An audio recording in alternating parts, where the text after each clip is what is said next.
Hello and welcome in this video. I'm Benjamin van Ganswinkel and today I will show you a new module I have released on Trac. It's named SublayoutQueryableDatasource. So first of all I will show you what's the purpose of this module. If I take my website in web edit mode, page editor, and if I try to add a new component, in my sublayout I have created a Sublayout Queryable data demo, and you see you have this box automatically handled by Sitecore to create my new data source. So if I create my new data source here, okay, perfect, it's work, blah blah. Okay. Now the problem with this system is that the path for this data source is hard-coded, and you see here I will have my new data source and my item with my text. But no, if I have a multi-site solution and if I have a second site here, the website 2, and a home item, in fact I will be not able to select the demo of this website because the path is hard-coded. So if I use my sublayout here, the two parameters I need to configure it is the data source location, and that's where is my problem. Data source location is fixed, sitecore/content/website1/data/demo, and the second parameter is data source queryable. So the idea was to have a syntax like we have in the fields with a query 2-point and XPath query. So I have my query here, and with my system it will allow this kind of syntax. So query, I search for the ancestor self for an item with a template named website root. In fact that's my star here, and then /data/demo.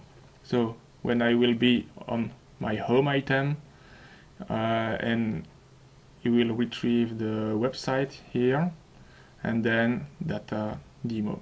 So it should work. We'll try now. I save it, and now I will try on my second item, page editor. I try to add my new component. Select. I am in the demo folder. I will add with 2 and my text. Save it, and it should be here.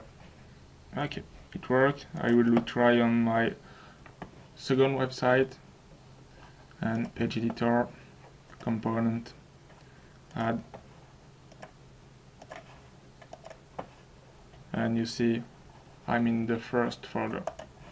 Select it. Okay, so that's it for the demo. Now if you need to install this module, you can go on Trac/SublayoutQueryableDatasource. So you have this page.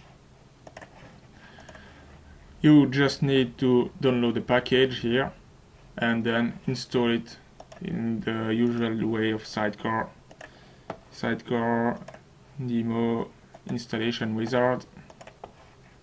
You upload the package and next install it.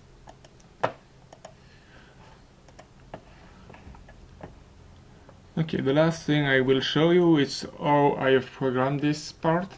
So in my Visual Studio solution here, I have one important project, this one, and with my code here, SublayoutQueryableDatasource. And in fact the code is very simple.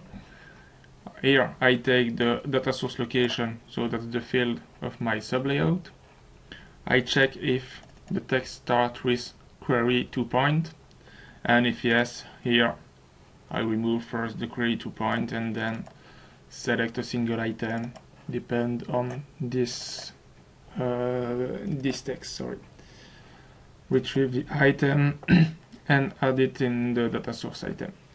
So that's very easy, in fact. And the second part is here. It's just how to configure it. So I have added a new config file into app-config include, and I just add a new processor in the get rendering data source pipeline. So that's it. Very simple, but very useful also, I think. If you have some remarks, some questions, some suggestions, or if you find some bugs, you can post a message on my blog. This is the URL of my blog and the related posts. So, thank you for watching this video.